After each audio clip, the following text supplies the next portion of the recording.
happy to be here. I would love to see everyone's faces. If you guys can turn on your camera, it's because of the topic. We're talking about mentorship, which really has to do with using your voice and being seen. And so if you are in a place where you can turn on your cameras, it would be great so that we can see each other.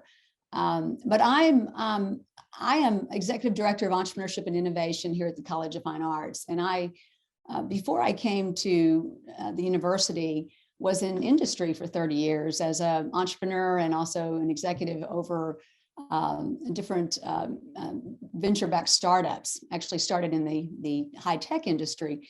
So this particular topic is really near and dear to me because I've not only have I hired hundreds of people, but I've also mentored and been mentored by some terrific, amazing people that I credit for my ability to know how to professionally advance. And one thing I think is really important to all of us to realize is that none of us are in this by ourselves. We all need each other and we need other people. We need to be able to recognize that it's not just about us, that we need mentors. We need to share with other people and let down our guard. There are many studies that show that mentorship is actually highly responsible for most successful people as they advance in their careers. But I think that one of the main issues for students is that there's a bit of fear there about mentorship. I mean, just for those of you that are here and want to chat on the chat box, if you're not with your video, tell me, is there fear around this? And if so, what causes that fear? Why would you not be pursuing, for instance, entrepreneur or mentorship? What would keep you from doing that? Anybody want to venture something? I'll jump in. Hello. Yeah, Shruti. I know for me, sometimes I think that if I were to go and approach a mentor, I feel like I don't have anything to offer them. And it's just them, you know, giving their time and advice, just kind of one way. Love that. That is an extremely common thing about just putting someone out. What do I have to give to them? Anybody else of why they might hold back? I can Fear of rejection? Yeah, I think one is that, like as Shruti said, why would they want to take time and energy out of their day to mentor me, who like I haven't figured anything out, like I have nothing to offer them in return. I guess Why would they prestige. want to help them? Absolutely. Not good enough, unsure how to upkeep mentor relationship long-term. That's a good thought as well. Let me do some myth busting, okay, for all of us. Let me think about some of the things that I have heard over and over again. One is, you know, I'm too young for a mentor. Okay. In fact, I've got some of these written down that students have told me over the years. I don't feel comfortable because I feel like I don't know quite yet what I want to do. Now you can look at that statement and see how that might not be the greatest logical statement. I don't need a mentor because I don't know what I want to do yet. We don't actually need to know what we need to, what we are going to do in order to have a mentor. A big myth. In fact, part of that two-way street that we're going to talk about is engaging with a mentor and having them help you figure some of these things out. Another one is that it seems kind of selfish, kind of, Shruti, kind of what you said. It seems selfish that I don't have anything to offer, but yet I'm asking for advice from someone else. And I can totally understand that. That is actually a very common female thing to say. I hear that a lot from women. What do I have to offer? And I don't want to, you know, put them out, or they're too busy. Another that puzzles me sometimes is that, you know, I hear this a lot actually. I'm an introvert and it's easier for extroverts to find mentors, which actually is not only not true, but it might be the opposite sometimes, because we're going to talk a little bit about some of the ways to get mentors and maybe use some examples and get down into some key takeaways. And a lot of them have to do with knowing yourself, going a little deeper, trying not to be always impressing the mentor and, being humble. These are not associated with introverts or extroverts, but sometimes introverts have an easier time with that. One I heard is, mentoring is a numbers game. If I can just call enough people and reach out and get my act together, then I can find a mentor. And the truth is that might actually really work against you if you think of mentorship as a numbers game, because it's qualitative much more than quantitative. You really need to have your goals set, and you need to understand yourself. I teach women in entrepreneurship here at the university, and often I talk to my students about really having that ability to know yourself, or to be self-aware, and thinking of that as truly as a gift, the ability to have a superpower in knowing yourself. It's never more important than in pursuing a mentor. How many of you, let me just get a gauge, how many of you have mentors right now? If you have a mentor, I tell you what, give us either raise your hand, or if you're not on camera, send us a quick note and just say yes. I'd like to get a sense for how many of us have one and how many do not. Okay, so how many that we think, not a majority for sure, have mentors. How many of you, however, would like to have more mentors and wonder how to get them, and how to get that great mentor, the one that you really want, the one that you wish you had, that you're just scared to death to talk to? This is what I want to dispel today. I want to dispel the fact that you're not good enough. You're not in a place where you know enough. You don't know how to talk to people. One of the things that I think everyone will appreciate when you start to have mentoring relationships, and once you get there, by the way, you'll never go back, because it's so wonderful to be able to have someone look with perspective at you and see things just a little bit differently, especially as a student. Sometimes we can get so down in the weeds and we get hard on ourselves, and we're staying up too late, and we're not taking care of the kind of food we eat. And suddenly we're stressed out, and we make mountains out of molehills. And when you have someone that you can go to and talk to, and they can tell you, hey, you need to just take a break. You're being too hard on yourself. It really matters. Another thing that is very beneficial for mentoring is that you find people that see things that you don't see about yourself. I was raised in a family where my brother had a lot of issues with learning, and just had some learning disabilities. And in those days, no one really took the time to diagnose those. And so what we came out of that with is all of us, where there are three of us as children, and our mother reinforced this, we didn't talk about accomplishments. And, it was so hard for him that they wouldn't, brag on someone else in the family for making accomplishments. And I was an extremely good student, and I made good grades, and that I cared a lot about that. That was my thing. And I never really, was able to talk about that or even think of myself that way.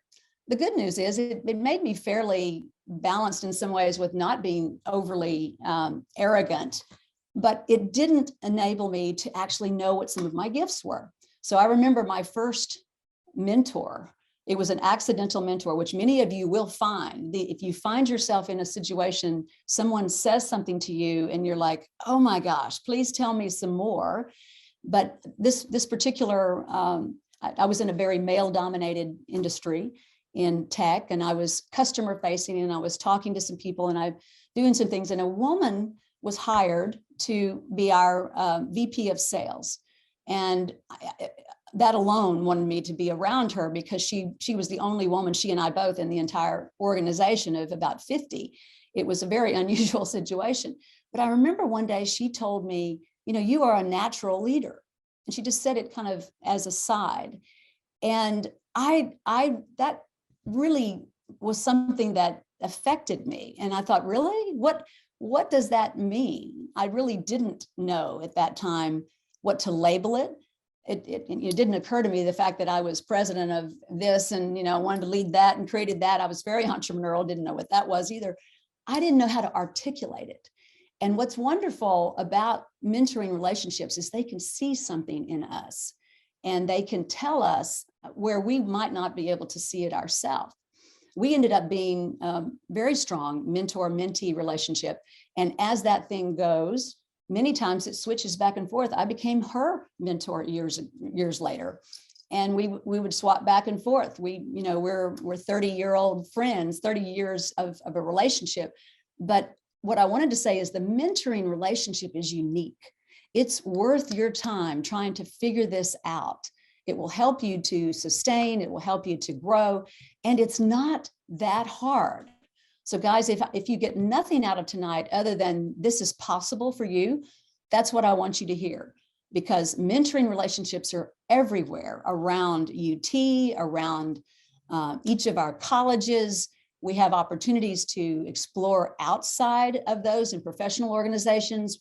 Almost all students today are at some point having a mentor or a internship.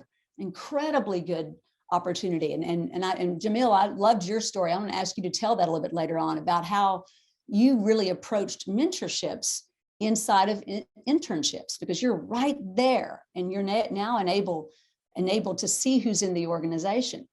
I will tell you that one of the things I learned as I grew in my career is every position I took, I would go and find the person who was in a role that I wanted or that was in my role that did really well, like the top person there.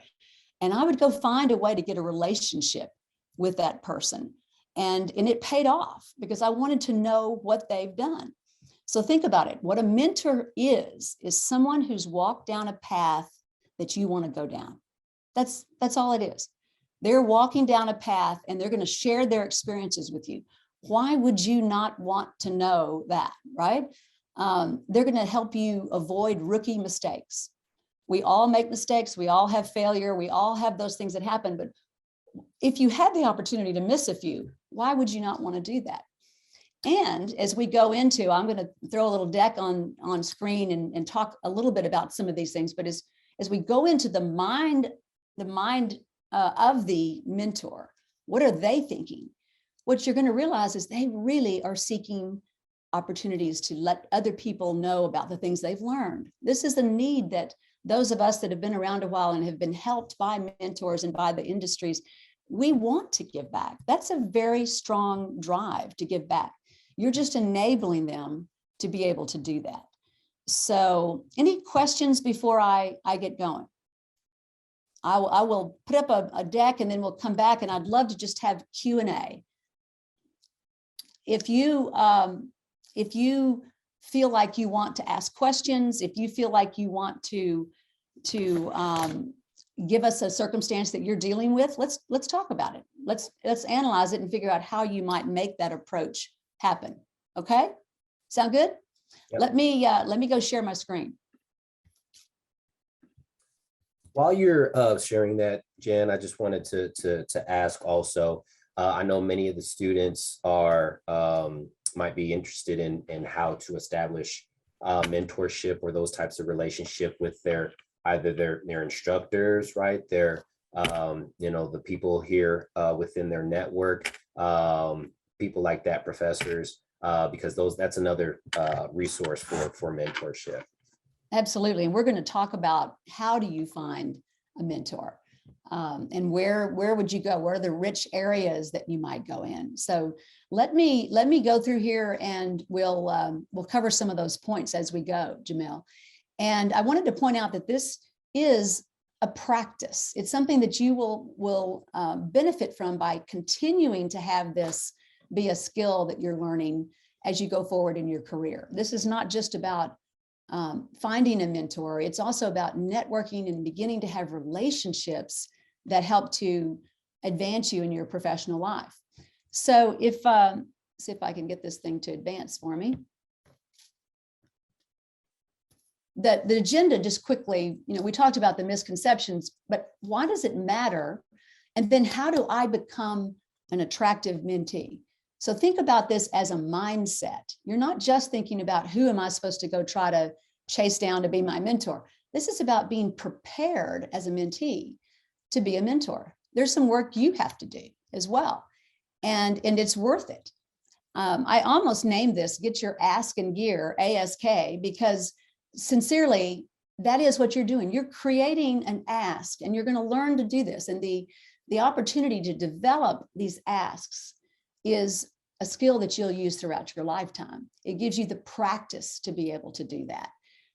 How and where do I attract a great mentor? This, to your point, Jamil, where are we right now able to find mentors, and how would we handle that? And then how to get the best results at that time. Okay. So this is slow. Let me see if I can get it to behave. Again, the mentor relationship is unique. This is not about someone, being able to get you a job. This is about someone who's developing inside of you the skills and the practice that you're going to need to get there. And then knowing when you need just a little bit of a push. But there's many different types of mentors. I mean, there's career mentors, you've got life coaches, you've got people that just talk into your life, and there are people that are subject matter experts. So you might just have an inspiration mentor. I bet you everyone here right now has someone they've never met, but it's their inspiration. You may have books on your table at night or on your reader. You may be watching a podcast, and that is a mentor like anything else, but you may or may not meet them in person. That's mentorship.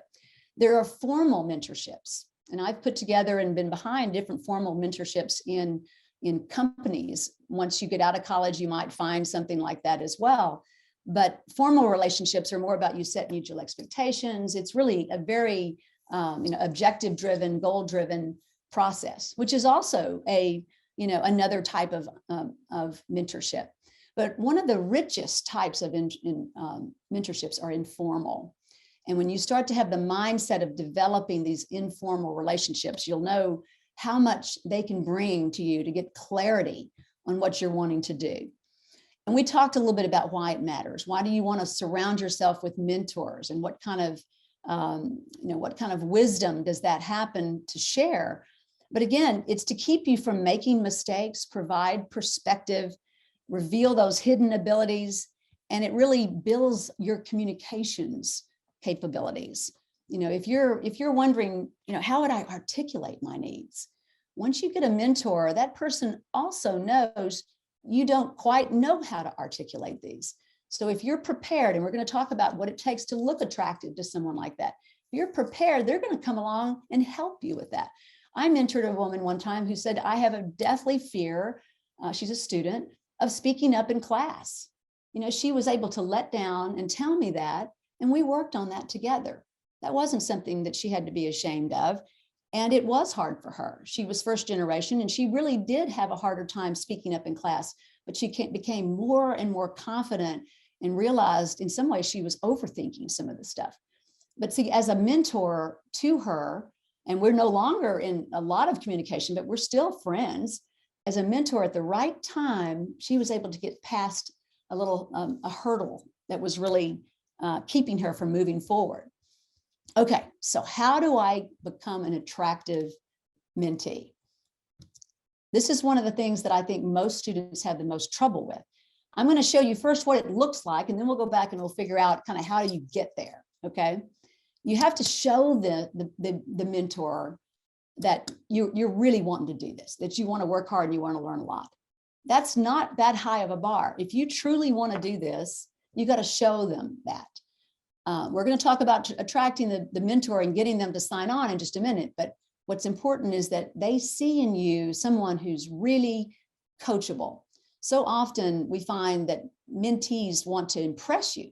They want to show you, oh, here's why I did all these great things and why you should be, wanting to help me even more. But that's not what mentorship is. You don't want to do that. You want to leave your ego at the door.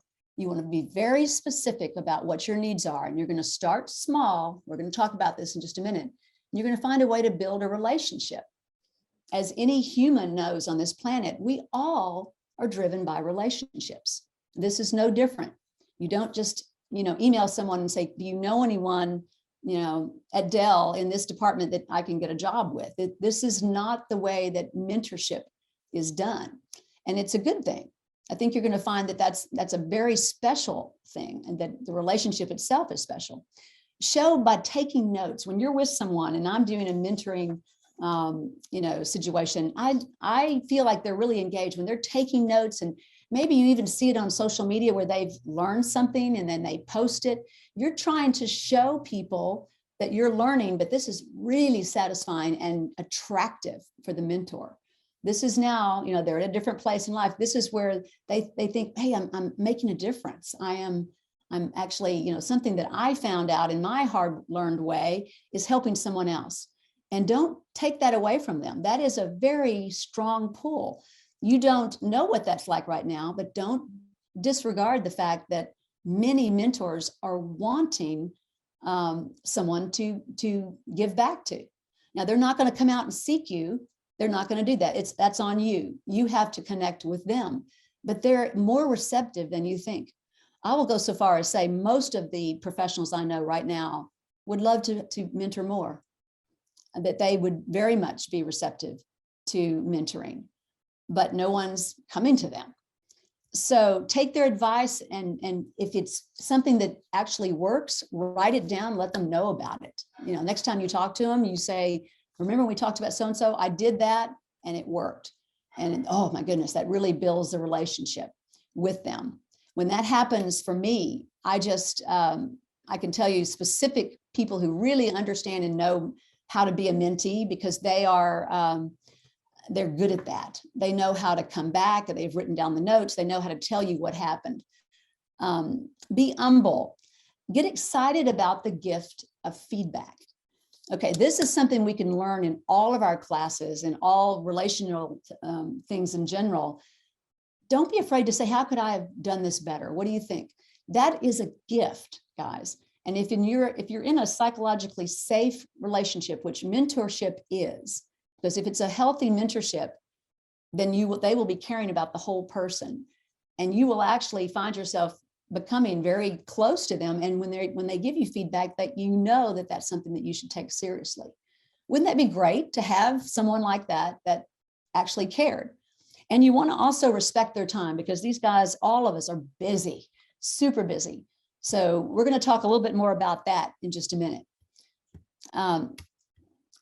See if I can get this thing to go forward. But how do I begin? Maybe that's what a lot of you are asking right now. Where do I start? I get it. I want to do this. I want to see if I can find a mentor. First thing you do is take your mind off of yourself. Mentorship is a two-way street. It is not just about you finding and scoring a mentor. It's really something that's going to require you to think about what you're doing first and get your goals together. Right now, I think if I had all of you in a room, if we were doing this in person, I would have you write down, what some of those goals are. And maybe if you're close to paper, you should just pick one. What is one area that I would like to have a mentor address? One area, one gap in my life right now that I wish I had someone who could come alongside and help me figure that one out. And remember, you don't have to have it all together, because that's the whole purpose of this. But it is a two-way street.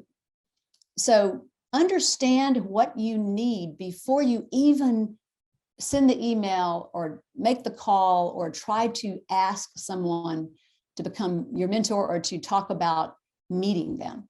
You need to reflect on, just as I said, what is it you're trying to do? Because I'm going to tell you what the secret to this is being specific. You can especially attract very busy people if you do some things I'm about to tell you. That we have already established that they probably want to give back. Not everybody. Some people are already mentoring a bunch of people and they just don't have time. So that happens too. But there's a lot of people out there that do have time. And if you come to them with something specific, and if you help them understand you're not going to keep them and take up too much of their time, you may have an opportunity to get in front of them. I love what Jordan Harbinger said. Finding a mentor begins by finding yourself, or rather by finding the parts of yourself that would benefit from guidance and partnership. That's a maturing process to be able to find that. And you're never too young or too old to do it. Here's some tips though. Don't start by directly asking for assistance. If you're able to get in front of someone, or even in the approach that you're crafting, don't start by asking directly for assistance. And I know a lot of you are thinking, what? That doesn't make any sense. I'm there to try to get assistance. Don't do it. First, go and acknowledge to them a specific area that you really appreciate that they have done. If you've done your homework and you go back and you study a little bit about them, it doesn't matter if they're a professor or if there's someone in an internship or if it's someone in the corporate world, you got to know a little bit about them and what moves them. It might be someone that you met at an event that you attended, and they spoke on a topic that you can now say, I really enjoyed, hearing you talk about X. You want them to know that you know what they've done, specific area of accomplishments, and how it's changing lives and how it's impacting other people. Already you got their attention. I mean, no one does not like a moment of not just praise, because this needs to be sincere, but recognition. You've just recognized them. You don't get too old to be able to need that. That's the way that they know you care and have done your homework for them. Then you're going to figure out, as we talked about, you need to think about this before you put that email together. You're going to get some specific advice. You're not asking them to become your mentor. You're asking for some specific advice. And what that does, why you do this, especially for very busy people, is that it creates an opportunity for that other person that's not too big or too demanding. A lot of times, even with myself, and I do a lot of mentoring, I love mentoring, but sometimes I don't answer an email that's coming through LinkedIn that says, I would really love for you to mentor me or whatever, because I don't want to let someone else down. I know I'm too busy. It's not specific enough. It's vague. There's not any real start, middle, finish. I don't know if this is something I could even add value to. I need really specific, both in the advice that you need, but also how long we're going to spend. If you just ask someone first of all, acknowledging what they know about a particular subject, and then say, potentially, you're dealing with that right now and have two situations you're picking between. I wonder if I could get just 20 minutes of your time to get your feedback on that one issue. If it's something that they can relate to, you have a high chance of getting 15, 20 minutes. You could even say 15 minutes. You could say 10 minutes, guys. Many times that goes to 45 minutes, but just a very defined, specific time frame helps everything. It helps me, and it helps the other mentor to understand this is just one thing that I can give back. And that person is really ready. They understand, what I'm doing. They know what they're trying to go do. And it many times enables you to get there. The first words out of your mouth, be careful about this. You don't, as I said, want to say, will you become my mentor? You have to be careful about that, because that almost seems too formal for some people. You've got to build a relationship. And it's not necessary. Honestly, we did mentoring many, many years before today without ever using the word mentor. We just thought of it as time spent with someone who knew what they were doing. And we learned from them and built relationships. I'd also like to request that you think about the next phrase. I'd like to pick your brain regarding XYZ. Try not to say that, because you can imagine what that, if you hear that multiple times, pick your brain, it actually isn't what you want to communicate to them. It's not necessary. And it's also too vague. Remember, I told you the secret here is getting very specific about that first thing you want them to do. It all starts with one discrete, specific piece of advice. And you don't want to say, can you help me get a job at Apple or whatever? That's not what they want to do. Even though, to be honest with you, many, if not most jobs, honestly come through mentorship. And that's the way networking is done. Networking is a key component to mentoring and to receiving mentorship, and warm leads into jobs you would expect to come from mentorship. Absolutely. But you don't ask for it up front. Again, relationship first. Start a conversation in one area, because the ones that work the best, it's not always a requirement, but the ones that work the best grow organically. They start organically.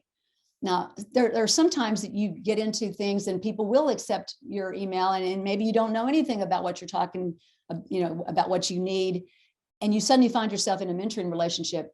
You would be surprised how sour those go. If you know nothing about them, they know nothing really about what you're trying to do. They fizzle. You really want this to be something that you spend the time investing in to make it work for you. So let me talk a little bit more about how mentors desire you.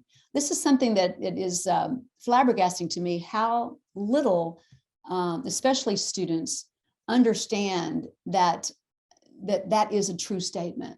That mentors actually do want to give back. I have a lot of outside people that I bring into my class in Women in Entrepreneurship, and the students absolutely love it because I handpick leaders that come in, and people are always surprised how did these people even want to come to a class? They're each leaders in their field. Each one of those mentors, what my students don't realize, are sending me emails afterwards. Thank you, that was so inspiring. I love that. Please ask me again, because they want to be involved. And it's a latent resource that's just not being tapped. One of the things I get the most excited about actually is just building a highway between here and our external world for creatives, for artists, for business people. Everyone has that component on the outside that they would like to get involved. But the only essence they look out for when they're looking for whether they want to accept your offer is your readiness. They don't want to get involved with someone who does not know how to ask for help in one specific area. Because again, it's scary, it's too vague. You may have to say no after a while because they're taking too much of your time, or I don't even know how to help them. You've got to be very, very specific and show yourself ready, prepared. And you demonstrate that by the questions that you ask. Okay. Again, on the mind of the mentor, their biggest outcome is the people. They think that's cool if they are able to look at, relationships that they've helped. I think about mentees right now that I'm mentoring. They're like, I'm as proud of some of their success as I am of my own daughter, because I'm really involved with it. And it makes me feel good that someone knows I was their mentor. That was like relational value, that maybe some of the things that I learned the hard way, someone else didn't. But this underlying desire to share what they've learned.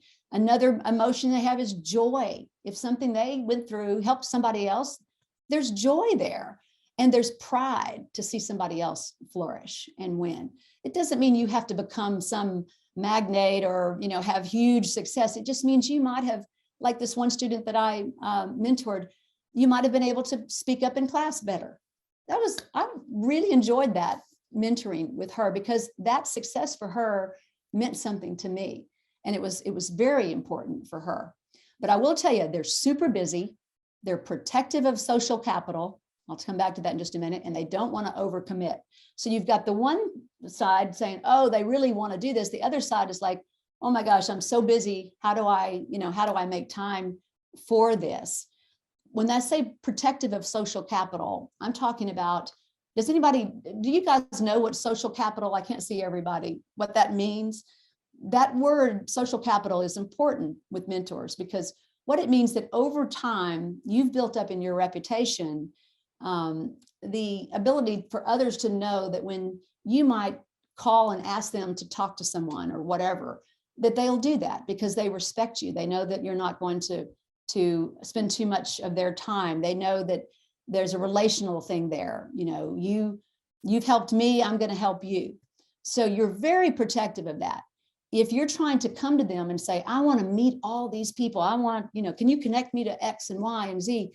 You have to be super careful when you do that and how you do that, because if you haven't earned the right to do it, then it might make them look bad. My ability, for instance, to get some of these leaders to come into class, that's 100% social capital, and I'll go in and help them when they need me to help them. So remember, that's what they're thinking about.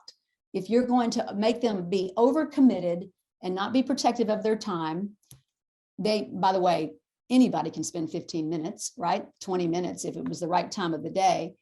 But if you're going to be too vague, they're going to be afraid. I wanted to bring up the networking, as I mentioned before, is a key component to this.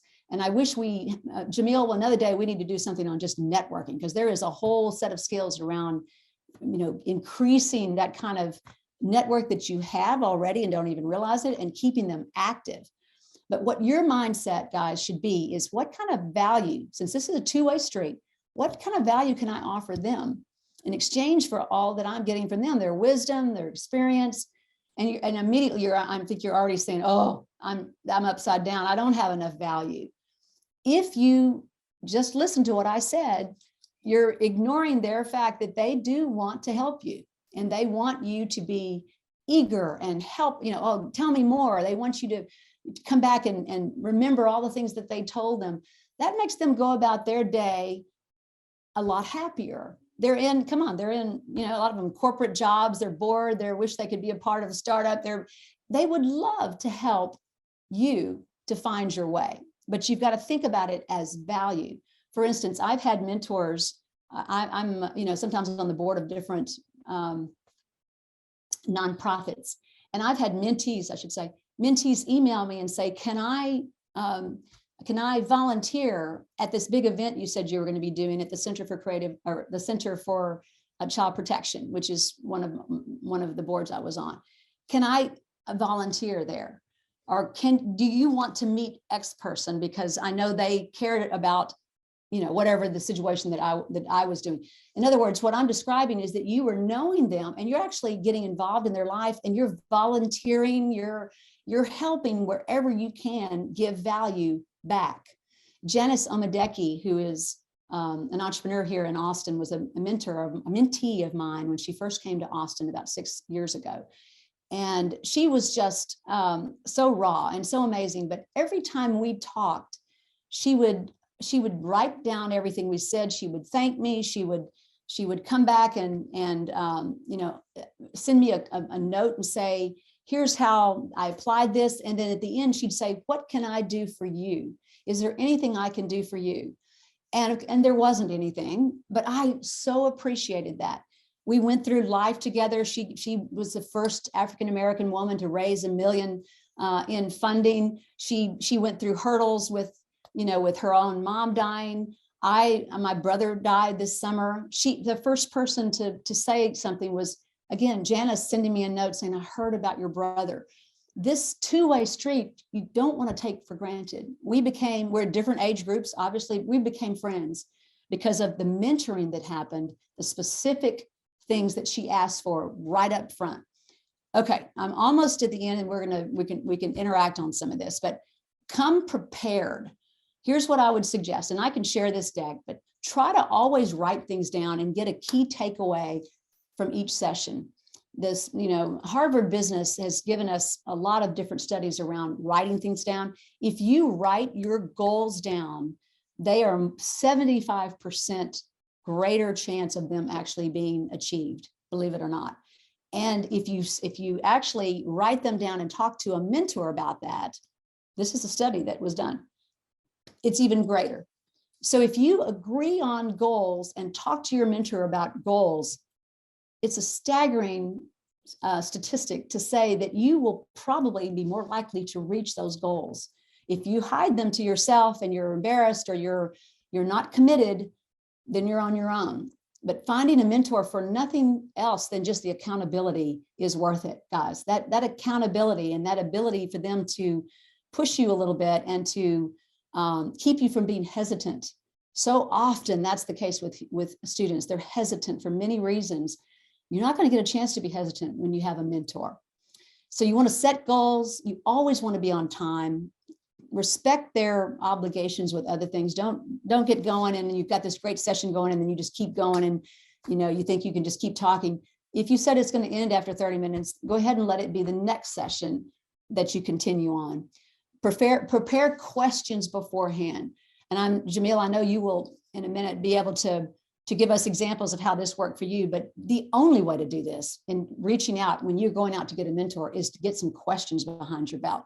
You've got to get some questions that you already have written down and that you know, and then use them as appropriate. And then ask follow-up questions to dive deeper.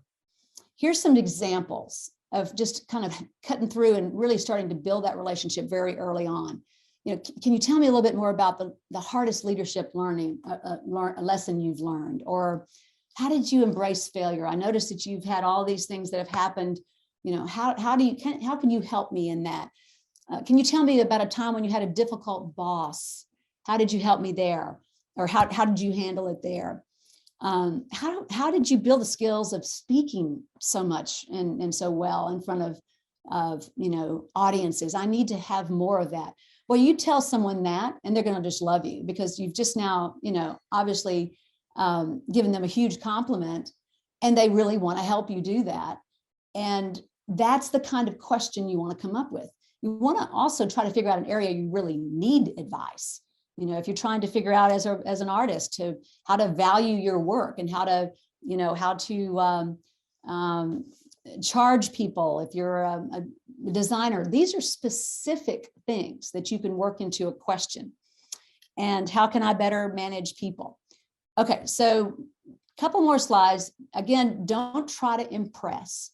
Back that ego off. This is not what mentorship is about. You're not trying to run for office. You are literally trying to be as coachable as possible. And I can tell you that I talk to many other professionals where we get out of relationships where someone's just trying to impress us all the time. It's exhausting. It's like, why do you need me if all these things, you know already, and if you say something to them and they've oh, I've already heard that, or I've already tried that didn't work. You want to be coachable. And that's what makes them really go out and study and help you and want to bring people into your sphere and introduce you to people. Show your enthusiasm. I mentioned taking notes, being humble, the gift of feedback. Keep a written log. And that I would just really highly advise to keep a written log of all your stuff. Okay, where do we look for these? And I'm going to end with this, and then maybe we can get off and talk a little bit more about where we actually, find these people and where we may not even know they're right around us. Professors, guest speakers. I hope every one of you that have guest speakers into your classroom are going up on LinkedIn to try to immediately, just connect, and then tell them, remind them where they were. I loved your presentation around X tonight. That was so inspiring, and just leave it at that. Now you've connected to someone who's over time that's going to tell you more about them, because now you're also going to see all the things they're involved in. You're going to be able to see through LinkedIn different things they like. College industry relations and career. I mean, Jamil has an amazing position right now, and our career services position in the College of Fine Arts right now, to connect people to mentors and to understand how to match you with mentors and give you additional advice around that. Internships, we'll talk about that in just a minute. Jamil, I want you to share your story. Firing up your network, the people you already know, that your parents know, that, all these people you're taking for granted that actually do have a lot of opportunity for you. And different artistic circles, there's just an endless amount of possibilities. So let me stop my share and let's just talk a little bit about that. Jamil, I want you to share your story of when you were at Dell and kind of how you approached that. Yeah. First off, this is amazing. I hope you guys know how invaluable this is. It's spot on. And everything that Jen has mentioned here today, I've actually put into action.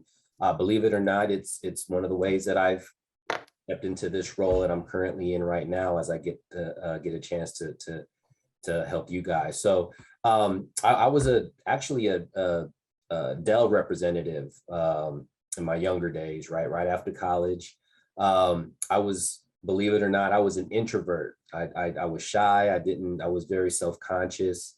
I know you guys wouldn't believe it the way I kind of talk on some of these sessions here, but I had a father who really encouraged me to make sure that I understood the value of connecting with people. But I worked at Dell. I started off in building the computers. You guys won't believe it, but we actually had to build the huge chassis at one point by hand rather than with machines. But you know, I wanted to move up. I wanted to make more money. I wanted to develop myself as a professional. I wanted to move, you know, in the right direction with my career. And I sought out mentors. And just like Jan said, they came in different forms. They weren't necessarily people that I was reaching out to ask for mentorship, but I listened. I asked a lot of questions. I identified the people that were in places that I wanted to be, or were connected to people that I wanted to be connected to, or who, you know, were respected. I saw you can, you know, go into a room and see, you know, who has the respect of other, who is being listened to when they speak, right? Who walks into the room and people, you know, value their opinion, right? Those are the types of people that I tried to connect with. And just like Jan said, you know, it was one of those things where I introduced myself. It might have been somebody that mentioned their name, and I introduced myself and said, somebody advised, this person advised that I speak to you. There was that, you know, that familiarity there and that connection. And from there, I had prepared questions, right? You know, I did a little research about their department that they were in, the position that they were in. You know, I listened and I took notes, just like Jan said, you know, that's very, very helpful when they see visually that you are engaged. And one note here to pause on that. I know, guys, you know, you heard us at the beginning of this phone call, encourage you guys to turn on your cameras, but in this world today, you know, that paying attention, showing that you are taking notes, showing that you're engaged with that speaker, that speaks volumes. And that's not just on this call, but in these Career City Limit speaker series, when these professionals are sharing information with you, when they see that you're jotting things down and your nonverbal show that you are, what they're saying is resonating with you, it really speaks volumes. But those are the things that I did.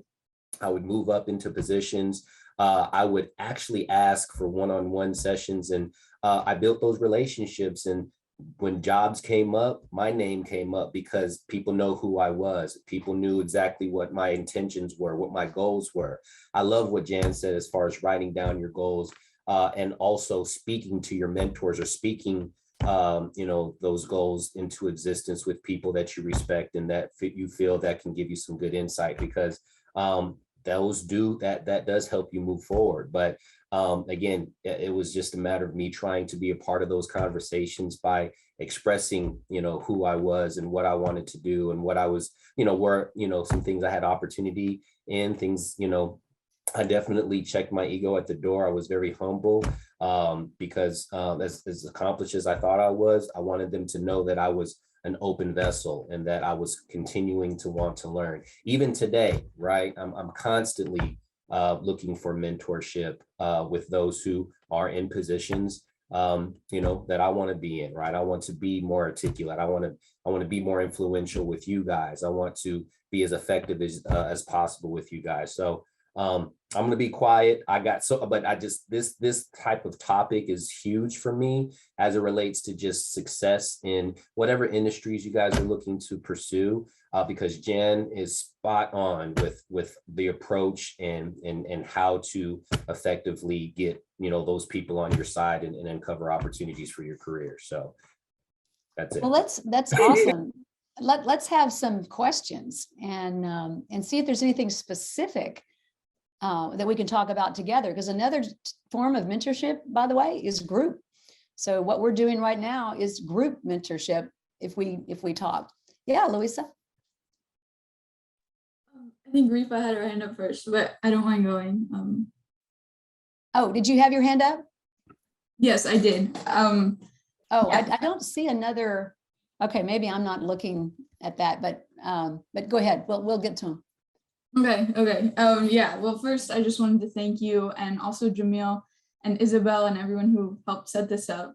I really appreciate it. And when you were speaking, I found that like so much of what you were saying was resonating with me, and I was able to identify mentors in my life who I hadn't labeled as mentors, but I had been able to like receive mentorship from them. And then like something you said kind of struck a tone with me. You mentioned mistakes, and I was wondering, just like out of curiosity, in your experience, either being a mentee or a mentor, if you've ever allowed someone to make a mistake so that they would learn a lesson in a different way.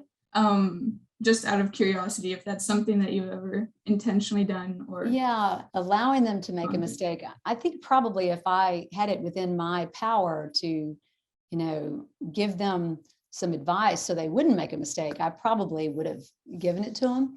But I don't make too big of a deal out of it, because even if I can tell they're just, they're hell bent on trying something anyway, to your point, that's recoverable and they'll learn from it. But I probably do give my opinion about things. And I've had mentees come back and say, I know you knew this was going to happen and it did, and whatever. But see, that too tells you that there's a trust between us. So there's never a reason that a mistake would be something to be ashamed of, because it actually is such a learning, opportunity if the relationship is healthy. In fact, if anything, a mistake sort of encourages your mentor to get even more involved. I had one of those this year, this past few months. There was a mistake that a mentee made, and it was just killing her. And I kind of went out of my way to find someone to kind of come in, and she needed to hire an individual for this role, and we found her somebody, because I had a relationship with her, and I wanted to make sure she had made a mistake in not hiring one, and then I got more involved. So I don't think I would purposely want someone to make a mistake. In fact, if anything, as I mentioned before, why make a rookie mistake when you got somebody who could actually say, don't do that? Isabel, did you have something you wanted to add to that? Yeah, do you mind if I just pop in and Please do. Yeah. add on? I absolutely love what you said, Jen. I completely agree with that point. And something that I've found to be helpful with some students that I work with is to flip your perspective in these situations. For example, the fear of rejection when you're initially reaching out, the fear of making a mistake and the repercussions that are coming from that. Imagine if you were in the mentor position and not the mentee position, right? Imagine like 10 years from now, you've gotten your dream job as a UX designer or a business analyst or a practicing artist or whatever it might be. And someone from UT who's a student reached out to you, right? Asking for your advice, asking for help. Imagine they were your intern and they made a little mistake. Would your immediate reaction be to chastise them or get upset that they reached out, upset that they asked for advice?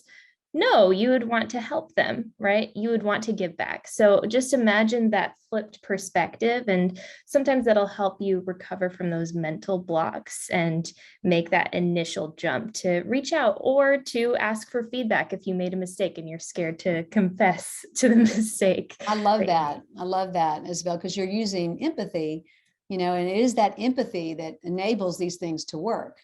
You're in their seat, they're in your seat. Any other questions? We have one. Hi. I'm not Hi, seeing them, so y'all just jump in. Hi, are y'all able to hear me? I can hear you. Thank you. Yeah, thank you so much for sharing all your insights today. I think I definitely realized that some of the things I was doing unconsciously are the reasons I have like the one really good mentor that I have. But in kind of building a network of multiple mentors, a question that I had was, you talked about like how starting that conversation or gaining a mentor should happen organically. But I was wondering, how does mentorship not like end, but kind of like you like lessen the amount of time that you might spend with them? How do you navigate like the transition between mentors? Super good question. I can't see your name. Who is this? Sorry, this is Rifa. Rifa. I think that is a super question. And it's a question of kind of like, how do I interpret if this is going to go forward, or am I responsible for ending it, and whatever. And some relationships end, some don't. If you have a healthy relationship, you'll always be close. But remember, you're going to have multiple mentorships. One of the biggest mistakes that sometimes students make is that they have to have one main mentor. And now that I have that mentor, I don't need another or whatever. You're going to have mentors all through your life. I still today have mentors, and they come and they go. There's an ebb and flow, and they come for a season, and then that season leaves, and then they might come back 2 years later because you really got along and you have another issue. Or like I told you about my mentor when I was younger in my career, just starting out, I became her mentor. We flipped, and she had something that she was doing and I was mentoring her. So relational things just continue. You don't have to worry about that. That just sort of happens. And if you feel like that your time has ended, maybe one of you will say, I'm not sure if we need to continue meeting. Do you want to, or we can do it later? Or, that kind of thing is very organic. We also should mention that the best way to find these mentors, even in the beginning, is a warm lead. So there's other people involved too. There's someone who's giving you maybe an introduction, not for a mentor. You don't want to say, can you send me a note, or can you send me an introduction so he can become my mentor? Send them a request with a specific, again, one specific thing that you want to find out, and you want to have 15 minutes of that person. So to answer your question totally, that may be the only 15 minutes you ever get with that person, or it might be something that evolves from that. But I would encourage you not to worry about it, because that just takes care of itself. Okay, thank you so much. I have to hop off to join a class, but Yeah. thank you so much for your time. Thank you, Rifa. So is it Sanjana? Yes. Yeah, you have a question. Yeah. So I have been reaching out to people right now because I'm not looking for a job or anything. I just want to have relationships, meaningful conversations, so that in Good. future, if there's something I can genuinely ask someone who just genuinely cares. So I reached out to a person, and it was just the starting of getting to know each other. This person had helped me, given me some small advice, which actually helped me a lot. So I thought, let me ask for a coffee conversation, just to thank them, not expecting anything. But because I fell ill, I did check my message on LinkedIn, and I couldn't reply to their message. Now I want to apologize because I didn't see the message, but then I feel like the other person thinks that I'm expecting something from them. That's the reason I'm meeting them. And I also feel like I don't know how to approach that. I'm writing my messages, I'm trying to draft my message, but I'm not getting the confidence to send it to them. So I don't know what to do when communication has some problem. Well, I can first of all say you're going to be a great mentee because you care, and you're thinking a lot about this. And I think that's wonderful. And I love that you are doing this networking before you need it. As they say, you don't drill a well, just when you get thirsty. You need these relationships going. But I would just literally tell them how much it affects you. That it hurts me to think that this might be something that you misunderstood. I was ill. And don't overthink this one, because if you tell them, the truth about this and really show them that that's not who I am, you can even say those kinds of words. That's not the kind of person I am. And it means a lot that you understand that. I feel very badly about that. That's a very interesting thing, to have someone really come in and say, just almost morally, this is not like me, please forgive me, and I would like to set up another time. You're not after something. You're just trying to be a person who is now following back up with something that you had scheduled before. Now, maybe that person can't do it right now, but just keep them in a loop. I mean, that's, again, mistakes happen, and LinkedIn sucks. It's just I've looked at stuff, and someone tried to get a hold of me 3 months ago, and I'm like, oh, that's terrible. They know that. And just say, I did not know. And can you switch to email?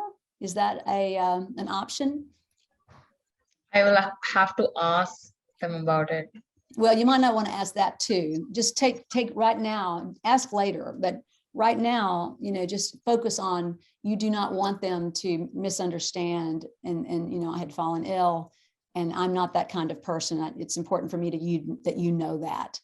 And I mean, I would so appreciate a message like that. That's more than enough to keep him or her, understanding.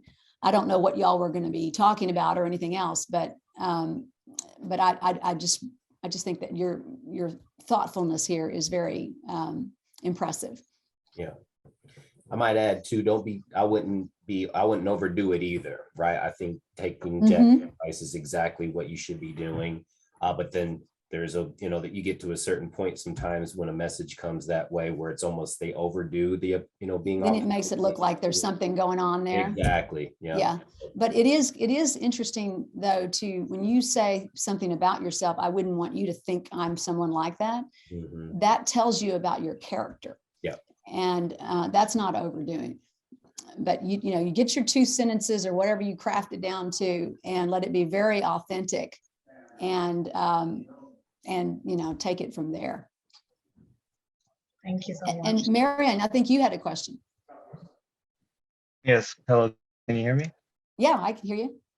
My question was about your tip on not using the phrase, I want to pick your brain on this or that. I'm wondering where the problem with that is. Is it like the verbiage, like people are just tired of hearing, I want to pick your brain, or is it more conceptually, you shouldn't think of it as like extracting from their thoughts?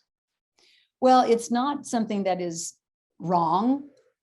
I'm giving you something that is a common complaint among mentors because you hear it so often. I mean, I'm not saying you can't say that, but you shouldn't, because what it is first of all, too vague. Picking your brain, what does that mean? And then the other thing is, when enough people tell you, trust me on this, I want to just pick your brain, you start to get like, oh man, I just can't be picked any further. You suddenly have now, instead of a relational thing, it's like, I'm getting something out of you and there's no value. Remember, we talked about it being a 2-way street. It sounds much more aggressively like, like I'm getting something, but you're not. And it's also like, just pull open the brain and let me just pick wherever I want to pick. You follow what the imagery is there. And so you will commonly hear people that are that have been mentors for a long time not like that verb or that word at all. And so why say it, especially if you're trying to be very specific. But if it just comes out, it's kind of like a statement sometimes that people say, don't worry about it either. It's not like it's like a huge mistake. It's just something we would be better off trying not to say. Thank you. Okay. Were there any other questions at all? Well, this has been fun, guys. And my email, if you've got questions that come up later.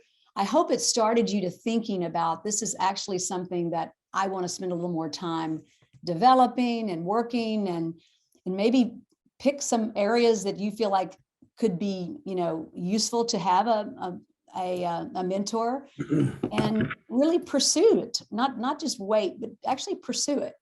It's not something that you're going to make a mistake doing. It's something that is very real for students as much as it is for someone who's out in the working world already.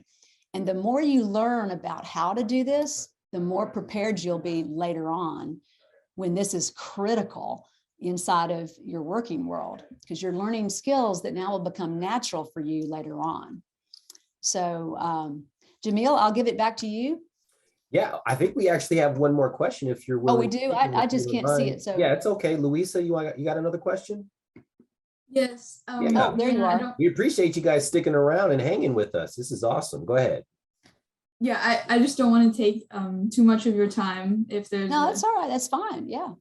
I was really interested in your women in entrepreneurship classes. You mentioned that a couple of times. And would you be willing to talk a little bit more about what that looks like your classes, and if they're maybe limited only to students in business, or if I could No. It's actually, it originated out of the College of Fine Arts. And so I created that in 2018. And it's been amazing because it's so unique.